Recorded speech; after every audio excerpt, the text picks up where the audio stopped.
Bonjour à toutes et à tous, bienvenue au 13h, voici le sommaire. Ce mercredi, le dossier environnement nous amène à la découverte de Ganvier. Des groupements de femmes y transforment la Jacinto en objet d'art. William Choki nous en dit plus dans cette édition.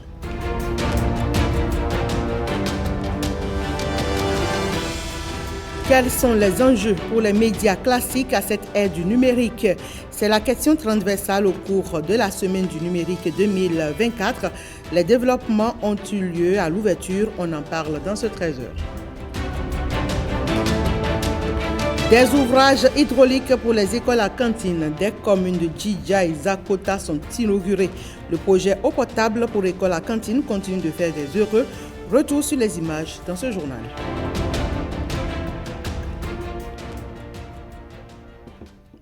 Et on ouvre bien sûr cette édition avec cette brève hors de nos frontières. Donald Trump, 47e président des États-Unis d'Amérique. Le républicain est en pole position à remporter l'élection présidentielle face à la démocrate Kamala Harris. L'annonce a été faite par les médias américains. Avec à l'heure actuelle 277 grands électeurs déjà remportés alors que le dépouillement se poursuit. Et il dépasse ainsi les 270 requis pour avoir l'opportunité de diriger la Maison-Blanche. Trump signe ainsi un extraordinaire retour au pouvoir. Emmanuel Macron, le président français, est le premier dirigeant à l'avoir félicité en attendant la proclamation officielle des résultats. On en reparle dans nos prochaines éditions.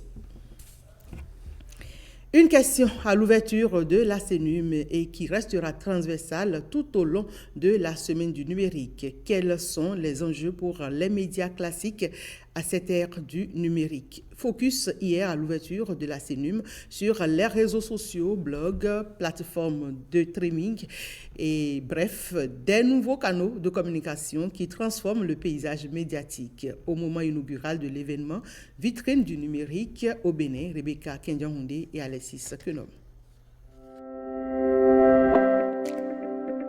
Un post, un like, un commentaire, un partage et l'information devient virale, peu importe votre position géographique. À l'ère de cette révolution numérique, l'information circule à une vitesse de croisière, une vitesse que ne peuvent concurrencer les médias traditionnels sans s'y adapter. Cette semaine du numérique se veut donc être un espace d'échange autour des enjeux de ces nouveaux canaux de diffusion.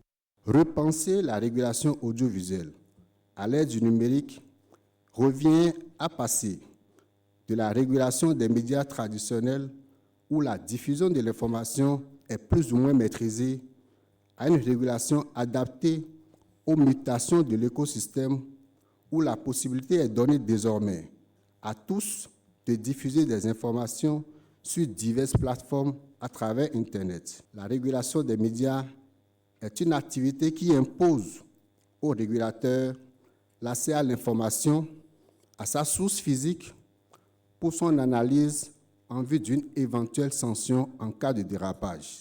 Et des dérapages, on en enregistre souvent au niveau de ces nouveaux canaux de diffusion, comme par exemple la désinformation, cette facilité de diffuser ou de partager des informations fausses, biaisées, ou encore la diffamation et la violation de la vie privée. C'est pourquoi il me paraît nécessaire qu'il soit abordé au cours de cette semaine du numérique la nécessité de concilier la mission d'information des acteurs des médias avec l'obligation de protéger les données à caractère personnel.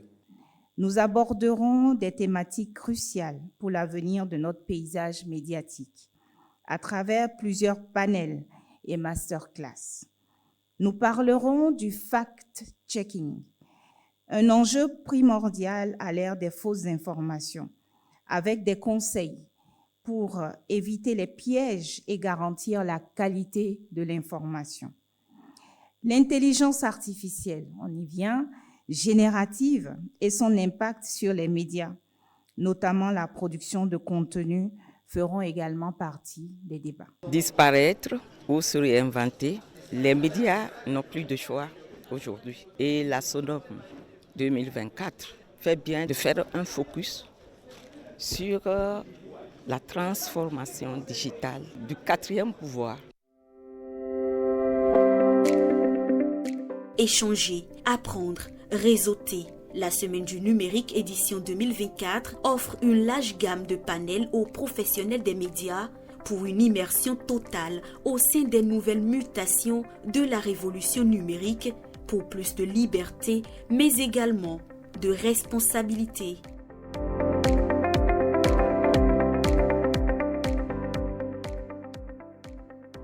La finance inclusive s'impose dans la politique économique des pays africains pour favoriser l'accès des plus démunis au financement.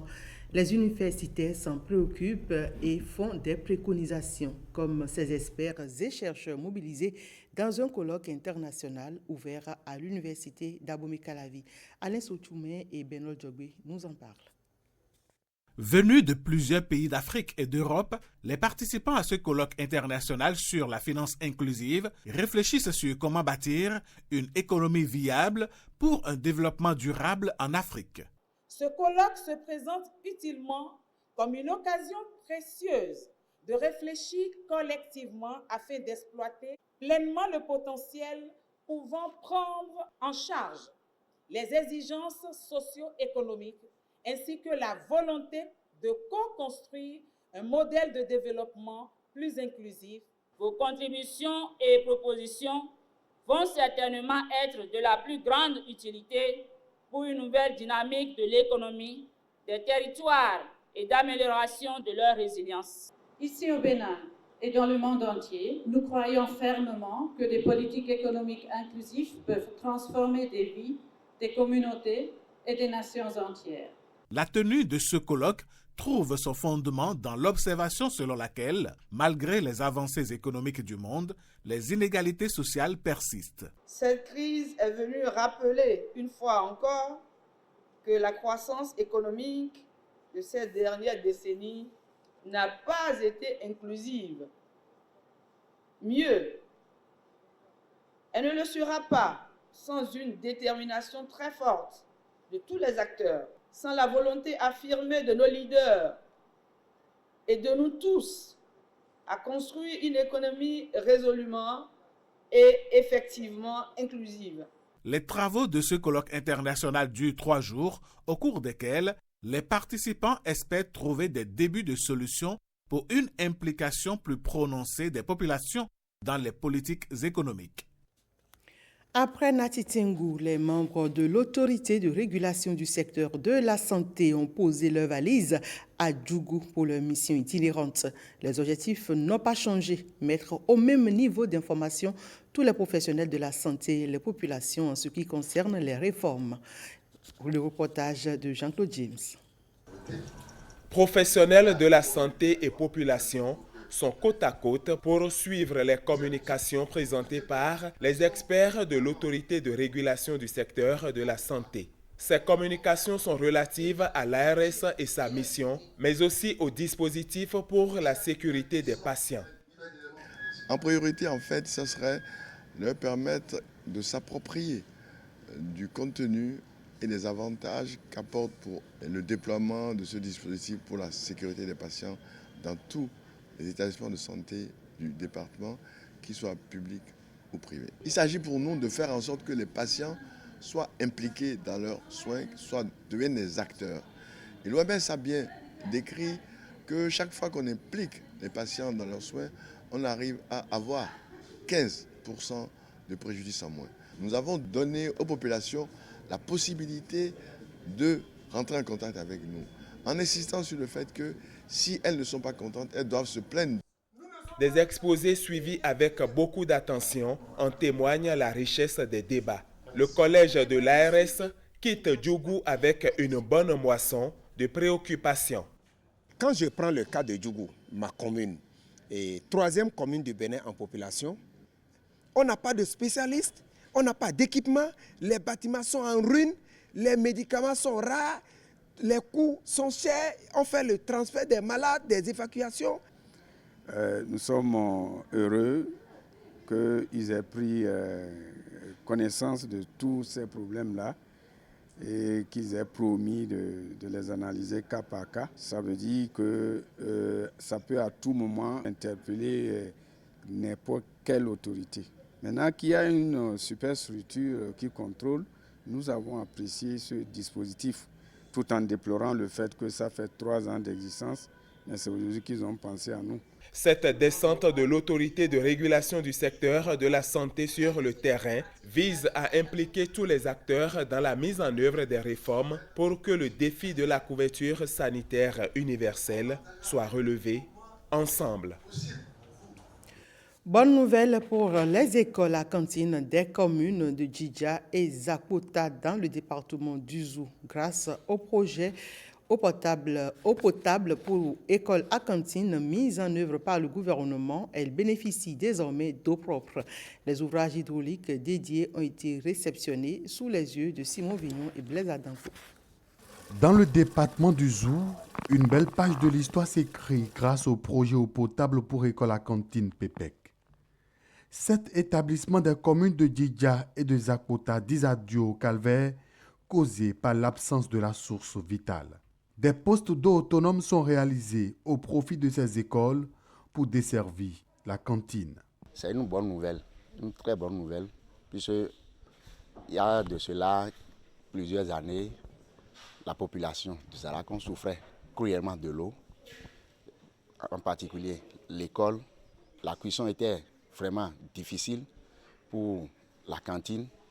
Mais quand nous avons appris que le projet PEPEC nous a gratifié de ce joyau, ça, ce fut une joie. L'arrivée de l'eau potable dans l'école de Dramé nous a vraiment diminué ces peines-là. On est très contents, très ravis parce qu'on ne se démène plus avant de trouver de l'eau. Et quel genre d'eau? De l'eau potable, et les enfants en bénéficient beaucoup. Fini la misère donc pour ces écoles à cantine et surtout pour le collège d'enseignement général Mougnon qui bénéficie d'un branchement particulier. Les élèves ont de quoi étancher leur soif après les activités pédagogiques. C'est vrai que le collège n'était pas destiné dans le projet, mais dans la zone, nous avions eu la chance d'avoir la nappe qu'il faut, la nappe nécessaire pour que nous puissions pomper donc l'eau. Et donc nous avions profité pour demander bien sûr qu'on nous essaye de donner un point d'eau ici afin que nos élèves puissent en bénéficier. Nous prenons l'engagement ferme de prendre soin de ce trouvage, d'y veiller. Dans les communes de Djidja et Zakota, l'eau potable draine du monde. À la bonne fontaine du PEA de Dramé-Tandji, les femmes ont retrouvé le sourire grâce à l'eau potable qui coulera désormais en permanence. Eau potable pour tous, c'est désormais aussi de la joie dans les écoles à cantine du département du Plateau. Simon Vignon et Blaise Adanko ont capté à travers le sourire qui inondait le visage des femmes des localités bénéficiaires une soif enfin assouvie. Il faut s'y rendre pour se rendre compte de l'importance que revêt l'eau potable pour les populations des localités éloignées des communes d'Adjawéré, de Sakété et de Kétou. Une chose est sûre, le gouvernement ne s'éloigne pas de son objectif de rendre disponible la première denrée humaine. Des écoles à cantine comme Ita Igbebi, Igbo Adou, Ita Akadi sont dotées en points d'eau potable pour soulager les peines des jeunes apprenants, mais aussi des bonnes dames qui assurent la cantine. D'abord, quand les bonnes dames viennent, il faut d'abord attendre celui qui viendra vous chercher de l'eau. Peut-être que vous l'attendez et c'est autour de 10 heures, lui vient. Et ça bloque les bonnes dames. Maintenant, aujourd'hui, vous venez là, n'importe quelle heure, elle dit, vous avez l'eau et puis ça démarre automatiquement. L'eau, c'est la vie. C'est une bonne nouvelle. C'est très bien. On remercie le gouvernement de Patrice Talon, vraiment qui a doté cette école-là de cette eau que nous souhaitons depuis des années. 12 écoles sont bénéficiaires de postes d'eau autonomes dans le département du Plateau. Un nombre important dans les 32 du lot 2 du projet eau potable pour école à cantine PEPEC. Pour toute la phase 2, la réalisation est faite sur budget national. Ces ouvrages nous ont coûté environ 3 milliards de francs CFA, entièrement financés sur le budget national. Nous pouvons quand même noter une bonne satisfaction par rapport aux ouvrages exceptionnel. Les PEA, avant leur réception provisoire, font l'objet d'une inspection minutieuse. D'abord, nous venons d'abord constater la présence physique d'abord du forage réalisé. Nous constatons le montage du PEA. Nous voyons la clôture grillagée qui est faite. Et après cela, nous procédons au test. Et le test de fonctionnement consiste à d'abord constater que l'indicateur de niveau de volume d'eau dans le château, cet indicateur fonctionne très bien. Après, nous procédons à la vidange du système de manière à diminuer l'eau, la quantité d'eau dans le réservoir pour pouvoir observer le déclenchement automatique du renouvellement d'eau. Le processus de délivrance du service public est bien structuré. Il y a la phase de réalisation des infrastructures, donc de constitution du patrimoine, mais aussi la phase de l'exploitation du patrimoine par des opérateurs privés, professionnels et surtout qualifiés. Donc le gouvernement s'est attelé à ça et a mis tout le dispositif aujourd'hui en place. C'est Omilaye qui est l'opérateur choisi par le gouvernement pour assurer la gestion des 32 postes d'eau autonomes du PPEC 2 dans les départements concernés par le lot 2. Et quelles sont les avancées avec l'ODD6 consacré à l'accès à l'eau? Où en est le Bénin dans l'AGIR, entendez, gestion intégrée des ressources en eau? Pour faire le point, le ministère de l'Énergie, de l'eau et des mines, en partenariat avec l'ambassade de la République fédérale de l'Allemagne, organise les journées portes ouvertes sur l'AGIR au Bénin. Heureuse d'annoncer.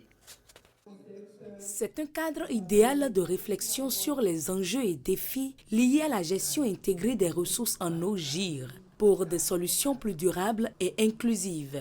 Ces journées portes ouvertes sur la GIR sont une première au Bénin. Il s'agit pour nous de faire la lumière sur les avancées de la gestion intégrée des ressources en eau au Bénin, au niveau des actions développées dans le cadre de l'hydrologie, de l'hydrogéologie, dans le cadre du suivi des ressources en eau, de la lutte contre les inondations et dans le cadre également de la concertation des différents acteurs, parties prenantes pour une gestion de nos ressources en eau et la préservation des écosystèmes connexes. La gestion intégrée des ressources en eau est un pilier de développement méconnu, mais indispensable dans tous les aspects de la vie. On peut noter une bonne évolution du secteur avec le degré de mise en œuvre de la gestion intégrée des ressources en eau qui est passé de 36,5 en 2018 à 68% à la fin de l'année 2023. Au terme de l'année 2024, nous estimons que la gestion intégrée des ressources en eau sera mise en œuvre à un taux de 70%. Les résultats phares de ces dernières années témoignent de cette excellente relation de coopération bilatérale entre le Bénin et l'Allemagne, comme par exemple la création d'un site intégré pour le maraîchage biologique et la pisciculture à Pesseroux, pour mentionner seulement quelques exemples. Que le concept de la GIR soit mieux appréhendé par tous, mieux développé avec des résultats concrets et que les partenaires techniques et financiers et le grand public soient mieux informés. Tel est l'objectif de ces journées portes ouvertes sur la gestion intégrée des ressources en eau au Bénin. Elles durent 2 jours. Parlons à présent de la politique agricole du Bénin en matière d'élevage. Selon le bilan fait récemment par le ministre de l'Agriculture, de l'Élevage et de la Pêche, le pays a des raisons d'être rassuré par les mesures qui garantissent aux consommateurs des stocks de protéines animales. On écoute Gaston Dossoui dans quelques morceaux choisis par Amandine Anyambossou. Je prends une filière à haute valeur ajoutée qu'est le cajou. Avant 2016, la production nationale était de 91 000 tonnes. Aujourd'hui, nous oscillons autour de 200 000 tonnes. Nous avons procédé à des éclaircies, à de la réhabilitation. L'État a financé. Et chaque hectare réhabilité coûte 55 000 à l'État. Au jour d'aujourd'hui, nous avons déjà mis plus de 4 milliards dans cette affaire de réhabilitation des vieux vergers. La deuxième action forte que le gouvernement a eu à faire, c'est de mettre en place des semences ou des plants sélectionnés greffés, mais subventionnés. Nous voyons que la survie des plants n'est pas à 100%.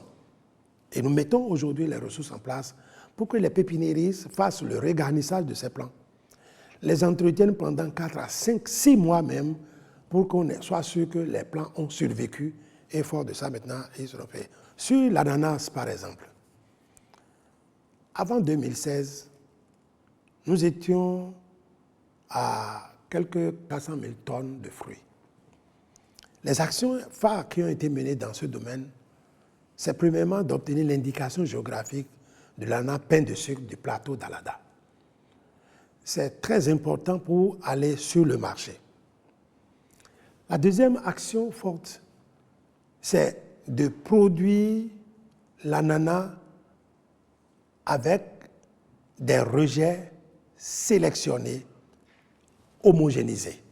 Au jour d'aujourd'hui, nous sommes en train d'aller déjà autour de 550 000 tonnes d'ananas produits au Bénin. Le riz, avant 2016, nous étions à 204 000 tonnes de paddy par an. Aujourd'hui, nous sommes au-delà de 600 000 tonnes de paddy. Et avec les aménagements que nous avons en cours, si tout cela est bouclé convenablement, avec 2 saisons, nous pouvons même titiller 1 million de tonnes de paddy. Sur les racines et tubercules, les avancées sont sensibles. Mais le problème des racines, je parle surtout de manioc, si vous produisez une année et qu'on n'a pas transformé, et que le marché n'a pas été bon, l'année suivante, les gens ne plantent pas. Mais aujourd'hui, comme le marché est très ouvert, avec la pression que nous avons sur ces produits-là, nous avons déployé beaucoup plus d'énergie pour davantage renforcer la disponibilité en gari, en tapioca et en d'autres produits, et surtout la farine panifiable qui va bientôt être incorporée au blé pour réduire un peu la pression sur le pain.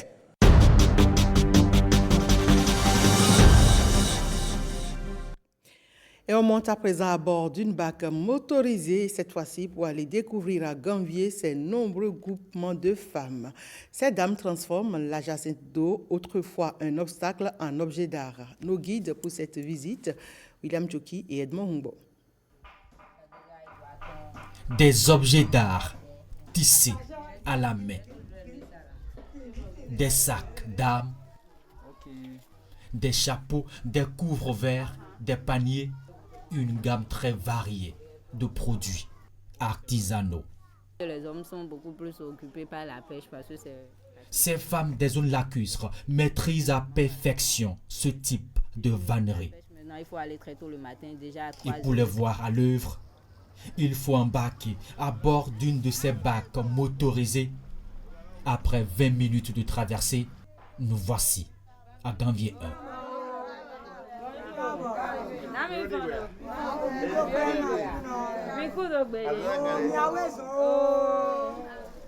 Donc c'est le groupement qui se charge de transformer les jacinthes d'eau en objets d'art. Voilà.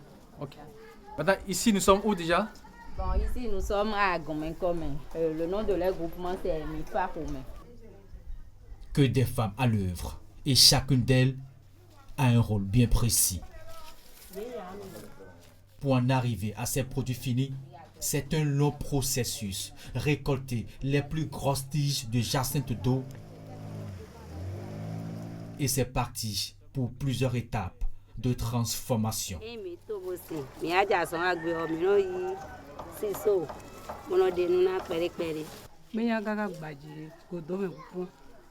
Nous allons chercher les jacinthes d'eau au beau milieu du lac.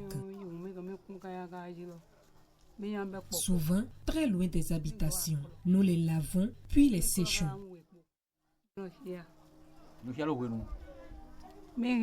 Et quand elles sont sèches, nous pouvons commencer la fabrication de divers objets d'art.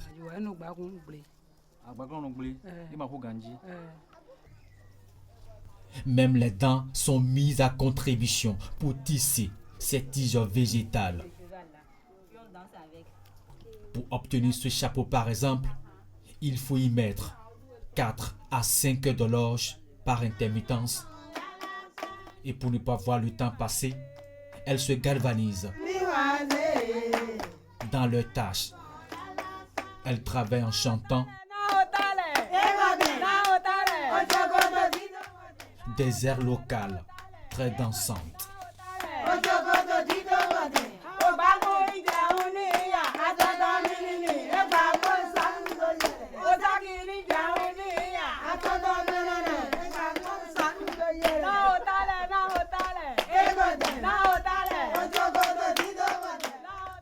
Elles sont de plus en plus nombreuses, ces associations de femmes des zones lacustres s'adonnant à cette activité de transformation des jacinthes d'eau en objets d'art.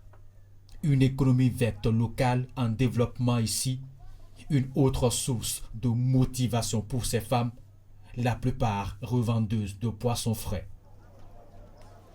Jadis, source d'inquiétude pour ces populations lacustres, la jacinthe d'eau est devenue une opportunité. Elle est transformée en objet d'art ou en fertilisant agricole, et ceci grâce à ces braves femmes.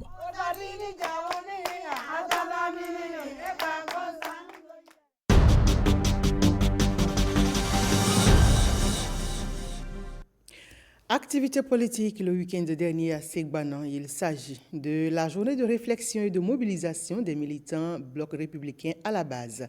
Une initiative de la jeunesse du Bloc républicain de Sokotenji et nous sommes dans la commune de Segbana. Reportage. À Sokotenji, l'ouverture des travaux est précédée de la lecture du Saint-Coran dirigée par les leaders religieux. Au menu de ces activités, une communication relative au militantisme et la place de la jeunesse au sein du parti Bloc républicain. La différence entre l'adhérent qui paye les cotisations et le militant, lui, il est actif. Actif parce qu'il participe à toutes les réunions, à tous les événements que le parti organise et il est là pour orienter, pour présenter le parti à toutes les occasions. Défendre les idéaux du parti, défendre la position du parti au sein de tous les partis politiques pour que le parti grandisse à la base. Nous lançons un appel à l'endroit de toute la jeunesse de la commune de nous rejoindre. Tous ceux qui hésitaient et pensaient que la jeunesse que nous sommes au sein de ce parti, nous ne pouvons aboutir à rien. Non, la preuve est que même le gouvernement nous a fait confiance en nommant notre sœur Bioferou comme conseiller à la HAC. C'est un parti de la jeunesse et nous comptons vraiment sensibiliser toutes les femmes des associations de la commune. Être jeune, c'est avoir le privilège du temps et de l'espoir. C'est maintenant qu'il faut agir. Engagez-vous dans la formation, dans l'apprentissage et dans l'entrepreneuriat. Apprenez à servir votre parti et à porter ses idéaux. Je vous exhorte à prendre votre place, à être audacieux et à incarner cette nouvelle génération de leaders dont notre pays a tant besoin. Le Bloc républicain a toujours placé la jeunesse au cœur de ses priorités. L'accompagner à bon port pour l'atteinte des objectifs de développement demeure un défi. Et voici quelques brèves hors de nos frontières à présent avec Ayelo Djouamoussou et Saint-Tiche Kinkmon.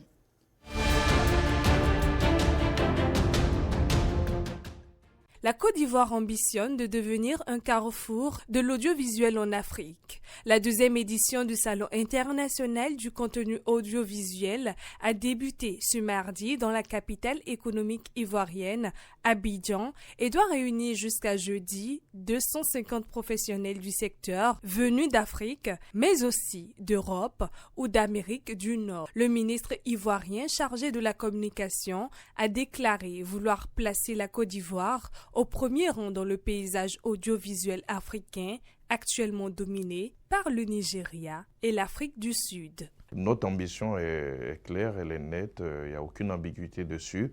C'est vraiment occuper une place importante dans l'industrie audiovisuelle et cinématographique. Le secteur de l'audiovisuel est créateur de richesses, peut apporter une part contributive importante au PIB d'un pays. Nous estimons donc que la Côte d'Ivoire, en tant que première puissance francophone de l'Afrique de l'Ouest, a toute sa place donc, dans ce secteur de l'audiovisuel.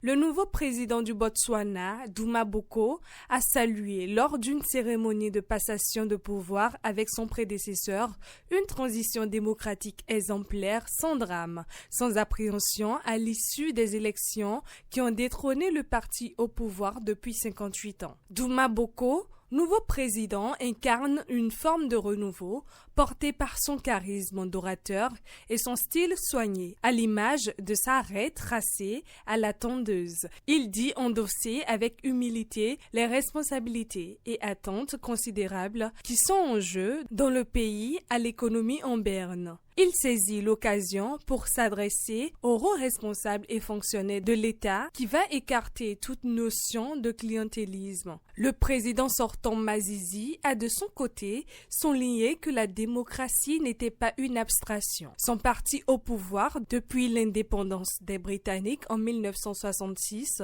doit désormais apprendre comment être une minorité d'opposition.